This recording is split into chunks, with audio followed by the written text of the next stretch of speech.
"What am I supposed to do with all this crap?" Otter whined as he looked down at the ragged cardboard box in his arms. The lawyer folded his hands on the mahogany desk. "Your grandfather's will was very specific. He bequeathed you this box and its contents." Otter's eyes felt like a dusty gravel road, and last night's wreckfest with Zeke had left what tasted like a coating of dead mouse on his tongue. Nothing in the box looked remotely valuable. Trinkets, knickknacks, cheap plastic toys. He'd be lucky to get $5 at Big Jimmy's pawn. He'd spent 2 hours on a bus, missed work when he desperately needed the money, risked angering his boss over the last-minute no-show, and put his job in jeopardy for a box of useless junk. "Load of horseshit," he muttered as he retook his seat next to Aunt Misty. Beside her, in this office of hardwood, leather, and entitlement, he felt like a vulture among prize fowl.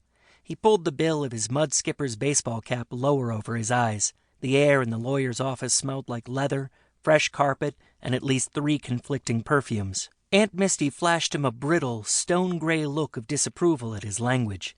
Her face was a plastered mask of beauty a decade past its expiration date, framed by a golden blonde mane more luxuriant than the hair of girls half her age.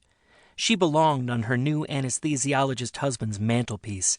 Her handbag was worth as much as his ramshackle trailer house. Too bad she hadn't seen fit to share any of that wealth, or else Otter's mom might still be alive. Otter remembered old Uncle Sal, Misty's first gig, from the days when they had all still been a family. Sal had been a good guy. He'd have helped out in Mom's last days, but living with Misty must have put too much strain on the old ticker. When Otter had first walked into this room, 10 minutes late, and Aunt Misty had turned to look at him, he was immediately angry at how much she looked like his mother. The lawyer went on.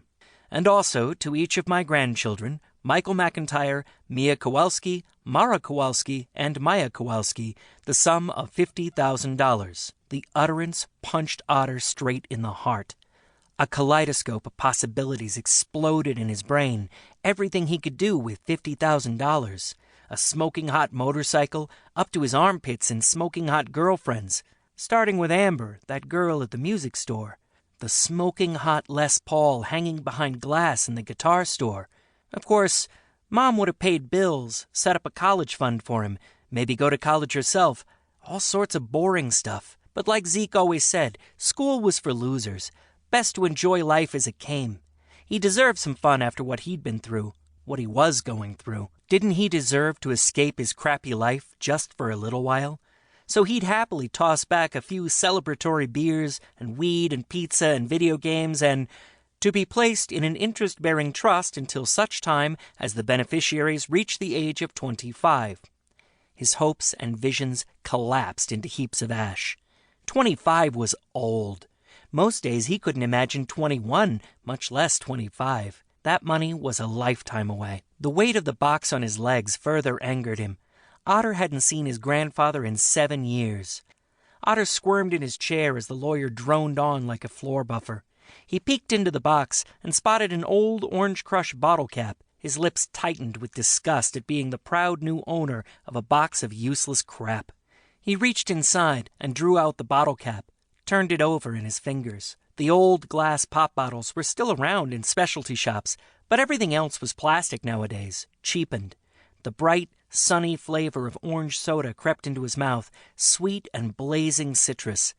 He could almost imagine playing in empty lots with his buddies, darting through wooded hidey holes not yet swallowed by pavement.